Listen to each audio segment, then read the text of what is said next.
Hello साथियों, नमस्कार। स्वागत है आपका गार्गी क्लासेस पर। और आज मैं आपके लिए लेकर आई हूँ भारत की संविधान की जो प्रस्तावना है उससे जुड़े हुए महत्वपूर्ण कथन और जो कुछ वाद है सुप्रीम कोर्ट के द्वारा दिए गए निर्णय और उससे संबंधित जितनी भी जानकारी है और जहाँ से प्रश्न बनते हैं तो वो सारे क्वेश्चन बनने वाले जितने भी फैक्ट है वो आज मैंने इस वीडियो में समाहित किए हैं। तो भारत की जो संविधान है उसकी प्रस्तावना शुरू करने से पहले थोड़े से इसके बेसिक के बारे में जान लेते हैं। तो जो ये प्रस्तावना है वो प्रस्तावना का जो उल्लेख है सर्वप्रथम कहाँ मिलता है या जो जो भारत शासन अधिनियम 1919 था उसमें जो उद्देशिका या प्रस्तावना है उसका उल्लेख किया गया था। लेकिन जो भारत शासन अधिनियम 1955 था 1935 था उसमें जो प्रस्तावना है उसका उल्लेख नहीं मिलता। और इसके बाद में अगर बात करें तो जो संविधान सभा थी उसमें जब 13 दिसंबर 1946 को जो उद्देश्य प्रस्ताव रखा था और वही प्रारूप आगे जाकर संविधान के अंदर प्रस्तावना के रूप में पारित हुआ या प्रस्तावना का जो रूप है उसने लिया। और इस जो उद्देश्य प्रस्ताव था इसको पारित किया गया था 22 जनवरी 1947 को। और ये जवाहरलाल नेहरू के द्वारा संविधान सभा में रखा गया था। और अगर बात करें विदेश में इस तरह की जो स्थिति है वो किन किन संविधानों में है तो जो संविधान प्रस्तावना है इसका जो विचार है वो तो यूएस से लिए ग्रहण किया गया है भारत के द्वारा। और इसके अलावा जो इसकी भाषा है जैसे हम भारत के लोग ये जो भाषा है वो ऑस्ट्रेलिया के जो संविधान है वहाँ से मिलती जुलती है। और इसके ऊपर आयरलैंड के संविधान के भी कुछ जो प्रभाव है वो दिखाई देता है। और इसके बाद में आगे बात करते हैं तो प्रस्तावना है उसको एक बार हम पढ़ लेते हैं कि जो प्रस्तावना है उसमें कौन कौन से जो शब्द है वो लिखे गए हैं या किस तरह से हैं।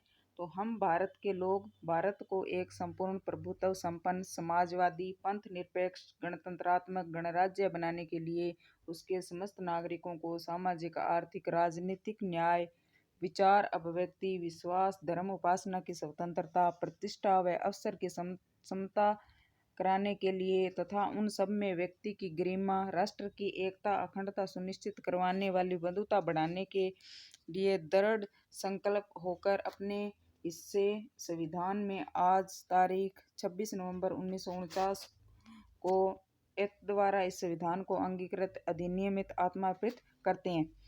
तो अब हम बात करते हैं इसके जो प्रमुख प्रमुख जो शब्द है उनका जो अर्थ है।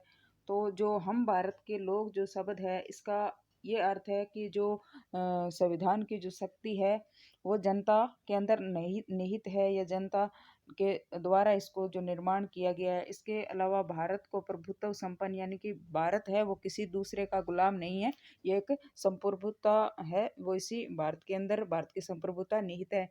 इसके अलावा समाजवादी ये जो अर्थव्यवस्था का प्रकार है इसके पंथ निरपेक्ष यानी कि जो राज्य है उसका कोई धर्म नहीं होगा और न ही तो किसी धर्म को बढ़ावा देगा और न ही किसी का करेगा, मतलब धर्म के मामले में जो एकदम से तटस्थ है। और लोकतंत्रात्मक यानी जो सरकार है वो जनता के द्वारा चुनी जाएगी। गणराज्य यानी कि यहाँ जो शासन है वो सर्वोच्च जो पद है वो अनुगत न होकर गणतंत्र है यानी कि जनता का जो सर्वोच्च संवैधानिक पद है उसके लिए जनता के द्वारा उसे चुना जाएगा या निर्वाचित किया जाएगा। और इसके अलावा जो संविधान की प्रस्तावना है उसमें जो न्याय है वो 3 तरह के न्याय की बात करता है, सामाजिक आर्थिक और राजनीतिक। और ये प्रश्न बनता है कि प्रस्तावना में जो न्याय है उसका क्रम क्या है। तो हमें ये क्रम से याद रखना है कि पहले सामाजिक फिर आर्थिक और राजनीतिक न्याय की बात की गई है। इसके अलावा जो प्रस्तावना है उसमें 5 प्रकार की जो स्वतंत्रता है उसका उल्लेख किया है। तो स्वतंत्रता है वो किस क्रम में है, हमें इन शब्दों का क्रम है वो जरूर याद रखना है। विचार अभिव्यक्ति विश्वास धर्म और उपासना, ये 5 प्रकार की जो स्वतंत्रता है उनका जो प्रस्तावना के अंदर उल्लेख है। इसके अलावा प्रतिष्ठा अवसर की समता, तो 2 तरह की समता दी गई है, प्रतिष्ठा और अवसर की समता है। और व्यक्ति की गरिमा राष्ट्र की एकता अखंडता सुनिश्चित करने वाली बंधुता बढ़ाने के लिए। और इसके अलावा कौन कौन सी जानकारी है जो हमें प्रस्तावना से मिलती है। तो संविधान है उसको लागू होने की तो इसको जब आत्म अंगीकृत अधिनियमित और आत्मनिर्भर कब किया गया, तो ये 26 नवंबर 1949 को। और ज़्यादातर जो चीज़ें हैं, जैसे ये जो चीज़ है इनका हमें कर्म है वो याद रखना है। जैसे पहले है जो संप्रभुता से संबंधित है, फिर समाजवादी शब्द है, फिर पंथ निरपेक्ष है, लोकतंत्रात्मक है, गणराज्य है, तो इनका भी क्रम याद होना चाहिए। और नागरिकों के लिए कौन से न्याय की व्यवस्था है, सामाजिक आर्थिक राजनीतिक न्याय, इनका भी क्रम याद होना चाहिए। और कई बार अभी पीछे रीट में भी पूछा गया था, जैसे न्याय, समता और बंधुता और एक स्वतंत्रता, ये चार शब्द दिए थे, इनको क्रम में लगाइए। तो पहले है वो न्याय की बात है, उसके बाद में स्वतंत्रता है, फिर समता और फिर बंधुता। तो यहाँ से भी एक प्रश्न बना हुआ है कि किस तरह से क्रम में इनको संविधान में किस, तो हमें इसको पूरी जो प्रस्तावना है उसका एक एक शब्द हमें याद होना ही चाहिए कि किस कौन से शब्द के बाद में कौन सा आता है। इसके अलावा हम आगे बात करते हैं कुछ और इम्पोर्टेंट तथ्यों की। तो जो मूल प्रस्तावना थी उसके अंदर समाजवादी, पंथ निरपेक्ष और अखंडता जो शब्द थे वो नहीं जोड़े गए थे। और इन्हें जो 42वां संविधान संशोधन 1946 में सरदार समन सिंह समिति की सिफारिश पर इनको जोड़ा गया था। और इसके अलावा जो प्रस्तावना है उसका क्या महत्व है हमारे लिए, और तो देख लेते हैं। तो प्रस्तावना है वे उद्देश्य है जो संविधान स्थापित करना चाहता है, आगे बढ़ाना चाहता है। जब हम पूरी प्रस्तावना को पढ़ते हैं तो जो संविधान है उसके क्या क्या उद्देश्य हैं, तो उसमें जैसे न्याय स्थापित करना है, बंधुता है, समता है, तो इस तरह की जितनी भी जो चीज़ें हैं, तो ये हमें इसके उद्देश्य है वो स्पष्ट करता है कि कौन कौन से जो संविधान के अंदर कौन कौन से उद्देश्य हैं। इसके अलावा जो संविधान निर्माता हैं उनके जो दिमाग के मस्तिष्क के जो विचार है वो हमें प्रस्तावना से मिलते हैं। तो संविधान निर्माताओं के विचारों को जानने की कुंजी है वो प्रस्तावना है।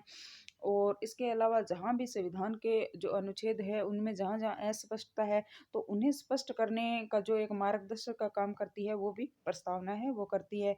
और इसी प्रस्तावना के अंदर जो जनता है उसकी क्या क्या आकांक्षाएं हैं, उसकी क्या क्या भावनाएं हैं, उसके भी जो दर्शन है वो इसके अंदर होते हैं। इसके अलावा जो प्रस्तावना है उसके बारे में कुछ महत्वपूर्ण कथन मिलते हैं कि किसने प्रस्तावना के बारे में क्या कहा। तो के एम मुंशी है, इन्होंने संविधान की राजनीतिक कुंडली कहा है।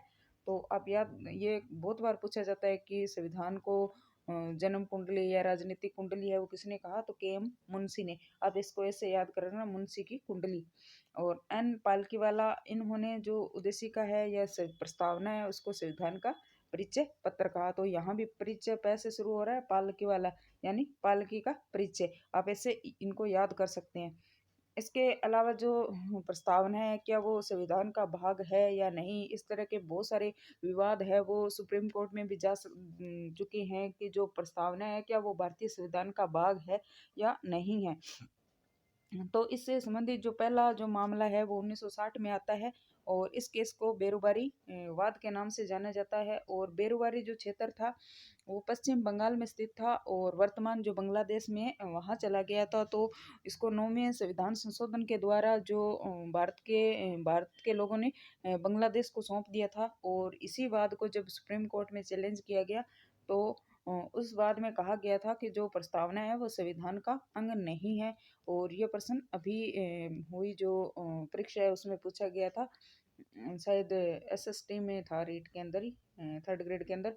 तो उसमें ये कि कौन से बाद में प्रस्तावना को संविधान का अंग है वो नहीं माना गया, तो बेरुबारी बाद 1960।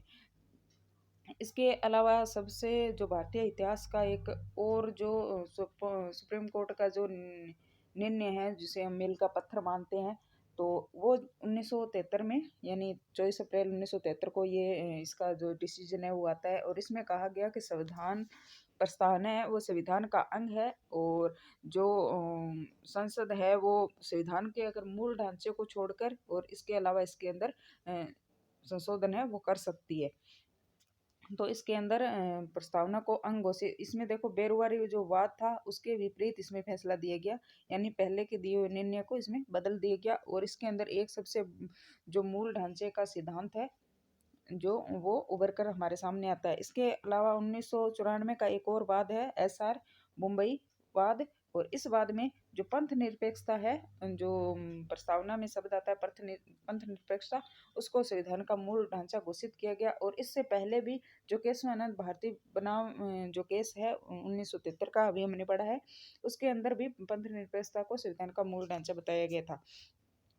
इसके अलावा एक गोपालनवाद 1950 का है, और इसके अंदर भी जो प्रस्तावना है उसको ये कहा गया कि प्रस्तावना है वो किसी शक्ति का स्रोत नहीं है, और न ही इसे न्यायालय के द्वारा परिवर्तनीय है। यानी कि न्यायालय इसे प्रस्तावना के आधार पर कोई भी वाद है वो न्यायालय में दायर नहीं किया जा सकता। और प्रस्तावना है वो किसी को जो शक्ति है वो प्रदान नहीं करती है। शक्ति जो संविधान के जो मूल भाग है, उसके जो अनुच्छेद है, वहीं से जो शक्ति है वो प्रदान की जाती है, न कि प्रस्तावना के माध्यम से। प्रस्तावना केवल मार्गदर्शिका है, और इसके अंदर भी यही है, शक्ति का स्रोत नहीं है और न्यायालय के द्वारा परिवर्तनीय नहीं है। ये दो बातें निकल कर सामने आती है, तो ये भी हमें याद रखना है। इसके अलावा जो अगला वाद था LIC वाद 1995, और इसमें भी सुप्रीम कोर्ट ने एक बार फिर यही कहा कि जो प्रस्तावना है वो संविधान का आंतरिक हिस्सा है। यानी कि ये कुछ वाद थे प्रस्तावना से जुड़े हुए, जहाँ से अक्सर प्रश्न पूछे जाते हैं और पूछे जाएंगे हमेशा के लिए। तो ये जो चीज़ें हैं वो हमें अच्छे से याद रख लेनी है। इसके अलावा जो प्रस्तावना है उसके अंदर किन किन चीज़ों के जो तत्व है या दर्शन होते हैं, तो संविधान के अधिकार का स्रोत, यानी कि संविधान को कहाँ से अधिकार मिले हैं, उसका जो स्रोत है वो कौन है, तो संविधान है वो भारत के लोगों या जनता से जो शक्ति है वो ग्रहण करते हैं।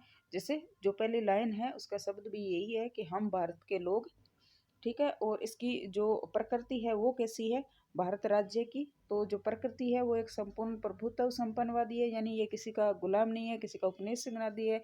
यहाँ की जो व्यवस्था है वो समाजवादी है, और पंथ निरपेक्ष है, लोकतंत्रात्मक है, और गणराज्य है। यहाँ की जो जनता के द्वारा चुनी हुई सरकार है, जो सर्वोच्च जो पद है वो वंशानुगत नहीं है, और राज्य है वो किसी भी धर्म के साथ भेदभाव नहीं करेगा।